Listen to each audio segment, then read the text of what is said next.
Good afternoon, everybody. Welcome to the Connect Plus webinar series, which we've been calling Win the Amenities Race, Connect Your Building with Customized Transportation Solutions.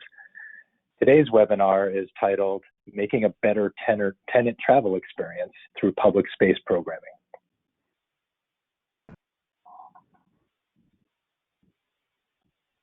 My name is Justin Schor. I'll be the moderator for today's webinar, and I am a principal with Wells & Associates, and I lead our TDM planning practice.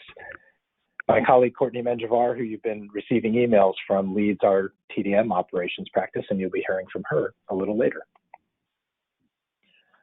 Before we jump into today's webinar, there's a few housekeeping items that I'd like to run past all of you. First, all of our audience members are in listen-only mode, and that's so that our panelists can present without disruption. So if you have any questions, you will be able to enter them in the control panel on the right part of your screen under the question section. But out of respect for our panelists, we ask that you please just hold your questions until the end of the presentations. We will definitely have some time at the end after the presentations for our audience to ask our panelists some questions.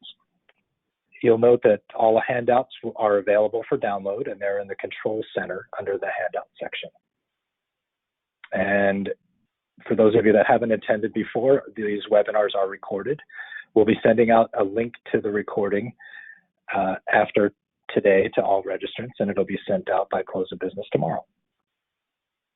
There is a survey that we have at the end of the webinar, and if for some reason you're not able to stay with us till the end of our webinar, we will be sending a link to the survey along with the recording. But we ask either way, if you would please just take a minute to fill it out so that we can learn how to make these webinars the most meaningful we can to you and to our other attendees at future webinars.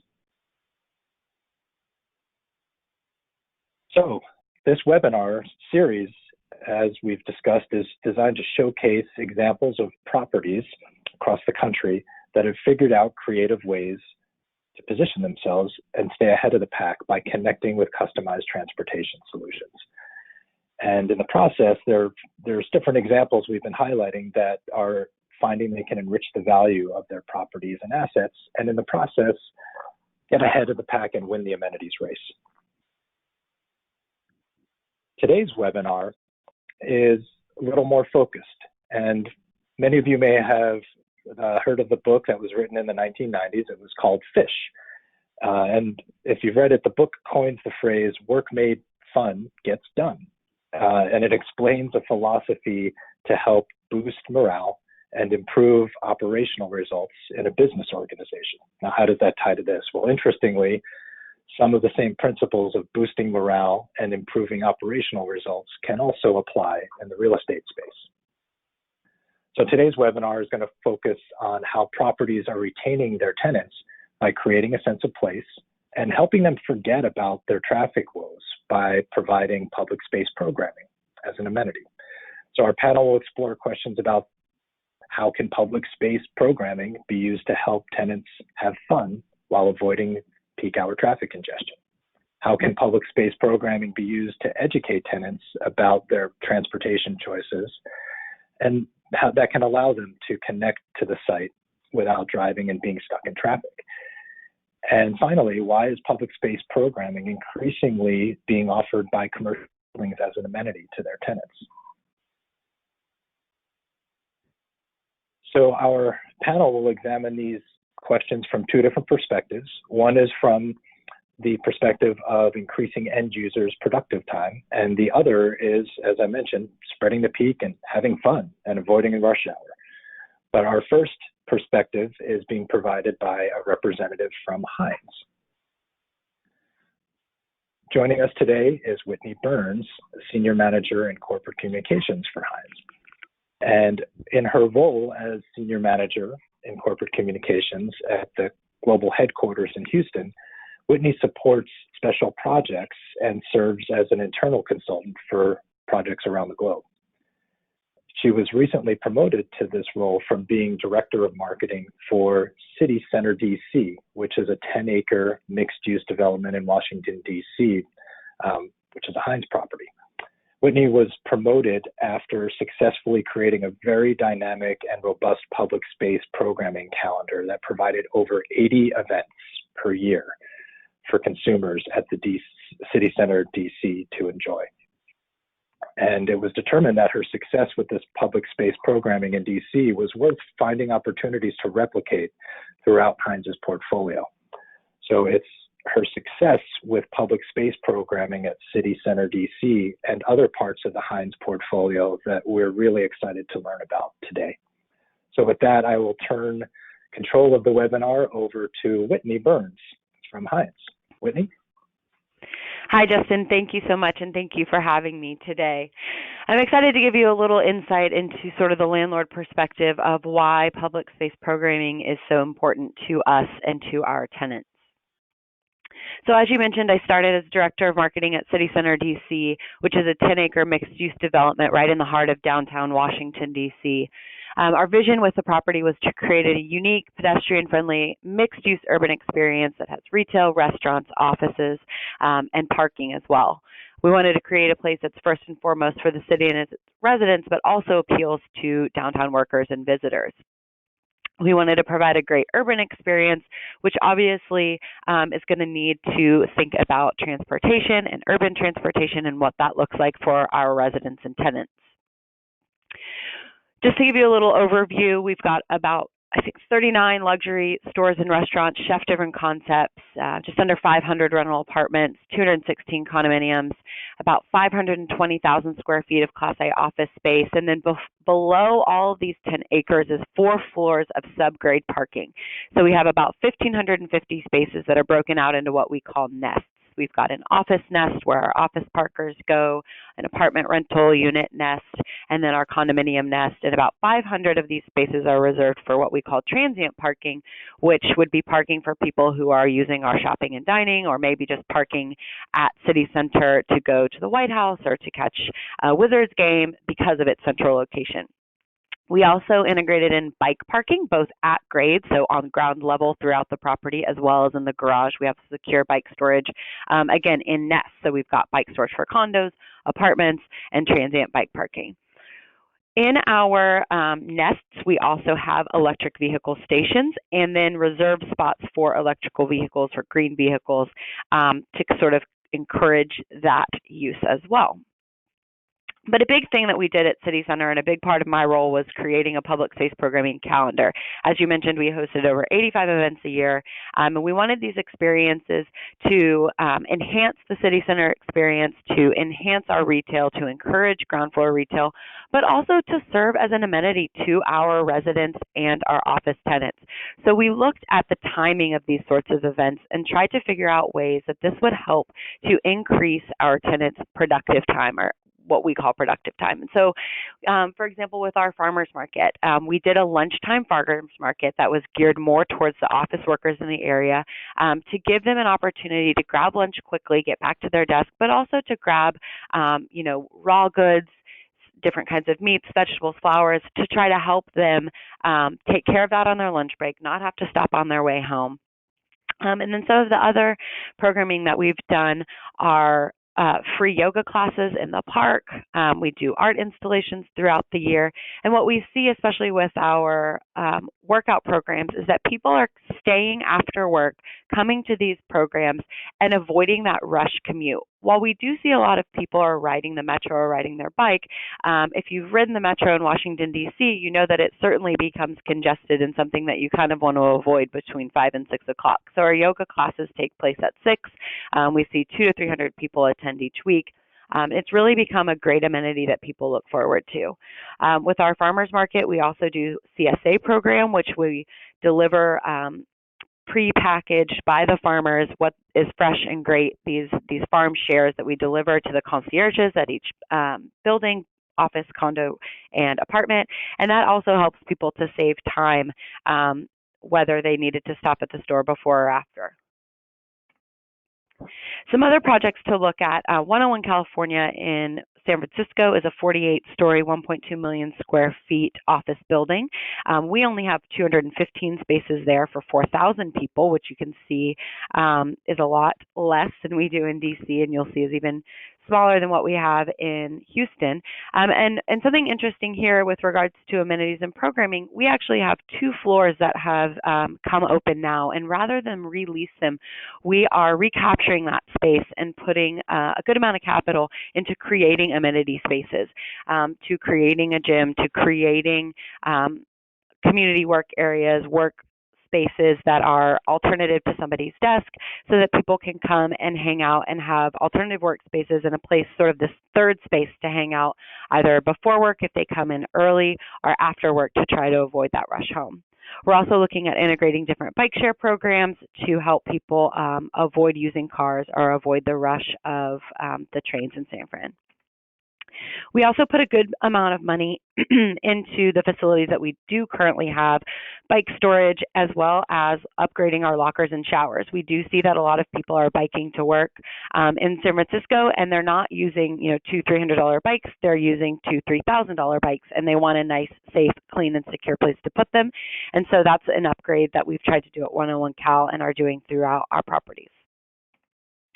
Another interesting property to look at is Intersect Irvine. This is a different type of office campus. It's not a vertically integrated campus, but it's a more sprawling. It's 4 different buildings across 15 acres, and it's located near the airport in Southern California. And some things that we've done, we've got an extensive capital improvement program underway, and some of those improvements include adding some really fantastic common area spaces and event spaces, integrating a Zagster bike share, and just adding different spaces where people can spend time before work, at lunchtime, or after work to kind of increase their experience at work, but also, give them an alternative to sitting in traffic. And so with Intersect, something that we see is the lunchtime rush is really crazy. So leaving the campus to go grab lunch can be a really time-consuming effort. So we integrated the Zagster bike share program so people can hop on those and run over to get some food. But we've also created a food truck park in the parking lot so that people can just run out and grab food there rather than have to leave the campus. We've also integrated in some really fabulous outdoor and indoor exercise areas that people are utilizing before work, so they're coming in early to avoid rush hour, getting their workout in, and then getting on with their day. But they can also host events on site. So again, avoiding having to get from point A to point B, just walking out of your office space into a great amenity space has been very well received. At 609 Main, this is one of our new trophy assets in Houston. It's a 48-story, over 1 million square feet, 13-level garage and 1,700 spaces. So that sort of speaks to the geography of where this building is. But something interesting we're doing in our garages is that we have 15 minutes in the garage is free. So that is utilized by things like rideshare, delivery services like Uber Eats, and it really helps with the street congestion. Houston Metro Rail is located on 2 sides of 609 Main. So what we're seeing is that with everyone using rideshare services and people getting dropped off in front, it's causing a lot of congestion downtown. So by adding this 15 minutes free, we can really try to cut down that footprint that we're making. We did see some rideshare challenges in the addressing of our building. This is something we saw with City Center as well. 609 Main, as I mentioned, the address onto Main Street is a one-way street that has Metro Rail as well. And so we're trying to figure out the best ways to look forward as we're addressing buildings and make sure that we keep rideshare in mind and delivery in mind when we choose those addresses. Some amenities, again, that 609 has: a hotel-style lobby, so it's a really stunning lobby, high ceilings, marble, got a great cafe. We're working on adding a bar or restaurant in that ground floor that would also have satellite bar space. So again, creating these third spaces throughout this vertically integrated campus to create places for people to hang out and avoid just sitting in traffic. So they're able to use these spaces and be more productive, whether it's hanging out with their friends, eating lunch, grabbing coffee, working out, making the most of their day. It's got a 7,000 square foot high performance fitness center, amazing conference centers on site. So again, avoiding having people to leave the building and sit in traffic. Here are some great photos of 609 Main. It's a stunning building. If you're in Houston, definitely stop by. So really our focus at Heinz is the end user, whether that's our tenant, a resident, depending on the asset type. We're trying to increase their productivity time and to make sure that they're getting the most out of their day. I think a common theme that we see, everyone is time poor. And so how we can help them to utilize that time better, whether it's having grocery delivery information throughout the buildings onto, what's happening on the roads or with the metros, to make sure that they can plan their day. If they see that, the freeway 610 is just completely backed up, they can stop by the gym, get in a workout, or they can stop by the restaurant, grab something to eat, and then get back on the road and cut that commute time in half. We're focusing a lot on mixed use for this reason. I think that you can offer a lot more in a mixed use property than you can in a more simplistic office. And then we're also looking at different campuses and what makes sense, especially if we're working with a third party to try to create their headquarters. We're looking at urban versus suburban, what makes sense for them.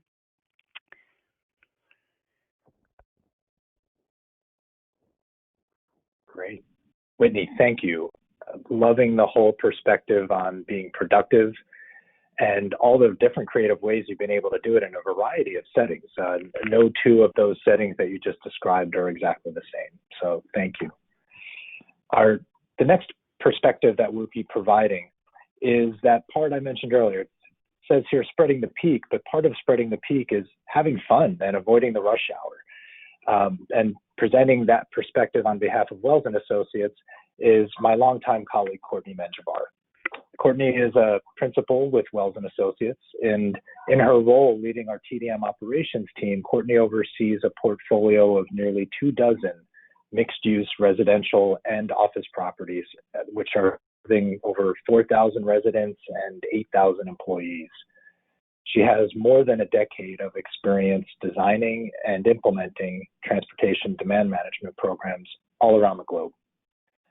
She's a leader in developing, implementing, and evaluating these transportation programs and marketing campaigns, and they're all aimed at changing travel behavior. And again, she's been doing it not only across the United States, but Australia and Canada as well. But it's her expertise in monitoring and evaluation that drives Courtney to achieve results with her TDM programs. So it's no surprise to me that when she and her team were challenged to develop strategies that would help tenants avoid being stuck in traffic, she came up with some really creative approaches to doing so. And it's those creative approaches that we are excited to hear about today. So I will turn it over to Courtney. Thank you. Thank you, Justin, for the kind introduction. So Whitney spoke about how public space programming efforts are strategies used to increase an end user's productive time and connect people to space. But public space programming can also be a way to reduce tenant frustrations with traffic. It's no secret that a person's impression with any community, office building, campus, residence, and so on begins with their experience accessing the site and ends with them departing. Public space programming can show tenants you care about the experience by using space to build relationships and educate people about other modes of transportation. These events can be timed to encourage people to stay during peak hour traffic, thus missing it altogether. I have two quick examples I thought I would share with the audience today of how public space programming can help spread the peak and educate people about alternative modes of transportation. The first example uses a complimentary spin class to distract employees at a mixed-use site from rush hour traffic. The class was organized using an on-site tenant specifically for office employees. It was timed to coincide with peak hour traffic in the area. Promotions included giveaways and a way to sneak in a workout before getting home. The class had a DJ, extra treats like smoothies and refreshments after class, and other swag. This is an example of how working with tenant partners can extend the public space and its benefits. In fact, this has morphed into an ongoing event where employees can earn a free class after so many completed classes. The key here is that all classes are scheduled during peak hour traffic, both AM and or PM. Thus, it becomes a traffic reduction strategy. The second example focuses on Bike to Work Day and using public space to educate people about commuting choices, specifically biking. Bike to Work Day is an opportunity to showcase bicycling and all that goes with it. bike gear, bike maintenance, healthy eating, refueling the body, proper safety on and off the road, and so on. It's also an opportunity to engage retail tenant partners. The picture to your right is taken at a Bike to Work Day pit stop in Mosaic, which is just an area outside of Washington, D.C. It is a mixed-use development with a strong retail presence. And this annual event will welcome 15 sponsors this year. Using public space to host such an event can help people learn about and become more comfortable with different modes of transportation to and from the site in a safe and then fun environment. That takes us to the end of my slides. I just want to thank Justin and Whitney for the time to share with everyone how public space programming can be a strategy used to mitigate traffic congestion. Justin? Thanks, Courtney. In addition to addressing ways to make tenants happier, it's also, as Courtney mentioned, really interesting to hear about how that enhances the retailer's experience by encouraging more people to shop and use the services there. So a great combination. Before we dive into our questions, I just wanted to remind everybody that a copy of today's slide deck is available for download under the handout section in the panel on your screen. And you'll also find a handout,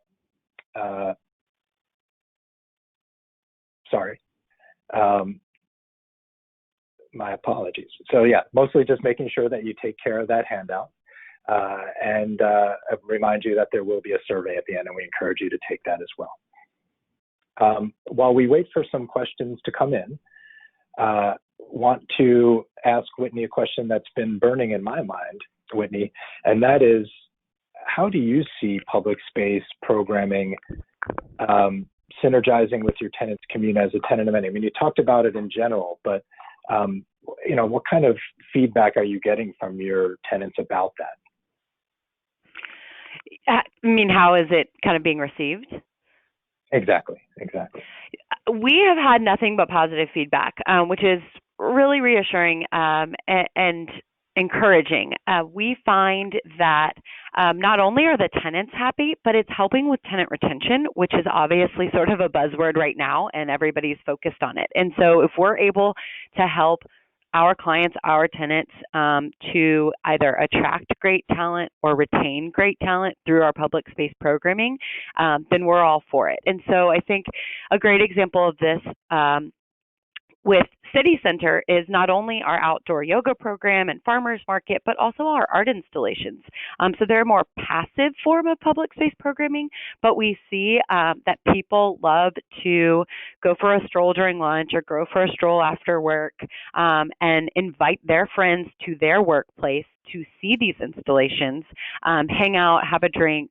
And so I think, things like that you may not realize are so impactful to people really help their day-to-day experience. We see a lot of posts on social media saying, walking to work, love where I work, those sorts of things. And that's great. I mean, that's exactly what we're trying to do. So, we sort of wanted to work from the inside out, right, to try to build this brand with City Center coming online. We wanted people that worked and lived at City Center, lived in the district to love it first before trying to reach a broader audience. And that's what we're seeing is happening.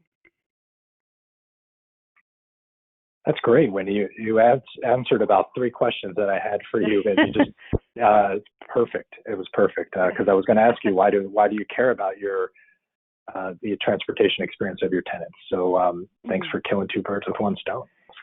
Yeah, and I mean, one thing I'll just add is that with regard to why we care, I mean, we're workers too, I think a lot of times we try to think about this consumer or client as a third party, but we reflect on our experiences as well. And if we have a great experience getting to work, I think one thing we're looking at entry and exit sequencing. So if you have a great experience driving your car in, parking the car, the parking garage is well lit, it's clean, it smells okay, not full of exhaust and cigarette smoke. You get to the elevator, it opens for you, it takes you straight up to the floor that you're going to. These are all things that we think about in trying to keep our clients and tenants happy because it's things that we want for ourselves as well. Wendy, I'm going to start paying you for all your great responses because as many of our audience members may know, our next panel, our next webinar is actually going to be on wayfinding. And you're alluding to how important that is for the transportation experience, not just for people driving, but for other modes of transportation as well. Great. So I'm going to switch it a little bit to throw a question at Courtney, which is really, Courtney, when you look at the different types of public space programming that you've done, what do you find most effective at educating tenants about their transportation choices? Now, Whitney talked a lot about, just having fun and being in the space, but when you do the different events that you described, which ones actually are the best for educating people about their choices? Thanks, Justin, for that tough question. I'm trying to wrap my brain here, but I would say in general, when we have events that allow individuals to actually test a mode of transportation and experience it, that's the most successful. So simply having, outreach and awareness events are important because they help build the new behavior and get people comfortable with information and kind of grounding themselves in these options. But having the opportunity to really test that mode is what really is very helpful. So, it's really important when we do have the opportunity in the space. Now, all public spaces are not built equally. And so those that are smaller, we have to certainly adjust. Those that are larger allows us to, for example, if we're trying to educate, not just on bike to work day, which was an example I gave, but also there are other modes to consider. If you're looking at van pool, you might bring in some of the vans for people to experience what the space may look like. Maybe if you're fitting some riders into an existing van pool, they can meet the individuals that are in that van pool. Same would go for, if we're trying to showcase a shuttle and trying to increase shuttle ridership, having the space, bringing that shuttle in, really getting people to interact with the infrastructure around them. And that can go all the way from some fun things like a scavenger hunt, brings the inner child out of us. But it also is a great way to, and a fun way to really allow people to interact with the space and particularly with that mode. Really great insight, Courtney. And I think it's really smart to give people the chance to try something and touch it and feel it, especially if it's something they haven't tried before. One more short question for you, Courtney, and then I have some concluding comments I'd like to make. Again, with these events, some of them that you mentioned, the focus of it, like Bike to Work Day, is all about the mode of transportation, all about the biking. Sometimes there are events where this is just one part of the overall theme. Maybe it's opening day at the baseball park, and one of the things, one of the tables is about transportation. But if you were to, venture to say which type of event is more effective at educating people, is it getting an event where you get more people to come because it's a more broad topic, or do you find that sometimes just having the focus on transportation is enough to get people to come? Well, if I'm very honest, I think that although transportation is very rooted in our everyday lives, it's not as sexy as one might think. And I also think that transportation decisions don't happen in a vacuum. And so I think partnering, piggybacking, joining forces with these larger events, or really with subject matter or opportunities that really relate to an individual in that space is where you get the biggest bang for your buck. And that's really where you can have that genuine conversation. I think, in terms of transportation and changing travel behavior and really helping people understand their options, it's about connecting and that relationship building, which is really important. And I think you have to get over that hump before you can start really to try to encourage and persuade someone to look at other options to help mitigate the traffic around the area. And so I would encourage that where you can is to really team up on events where there's large crowds. That's always important.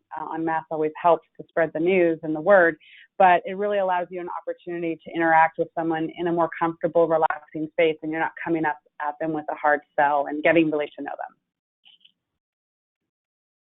them. Really fascinating, Courtney, and appreciate your honesty. As a transportation guy, I do think it's sexy, but I realize that not everybody else feels that way.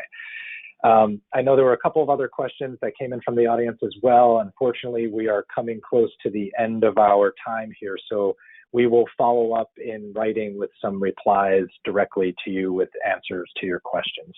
But thank you for submitting them. So again, just a reminder today, if you would please take the survey. We really do want to know your thoughts on what we could do to make the information more relevant or improve the webinar in general. There's a lot of questions in there that really help us refine that. Again, a reminder that today's webinar is available for download. And we have one more panel in our webinar series. It's a 6-part series, and it's coming to a close here next month. And as Whitney so graciously set up for me, it will be about wayfinding. And again, just the role that that plays in helping guide people to different transportation choices at their site. If you have any questions about today's presentation or the subject of today, please feel free to reach out to Courtney or our colleague Lydia. And if you have questions specifically for Whitney, we can certainly direct them through Courtney to Whitney as well. So thank you all for joining us to today's webinar, and we hope that you all will join us again in June when we talk about wayfinding. Have a great day.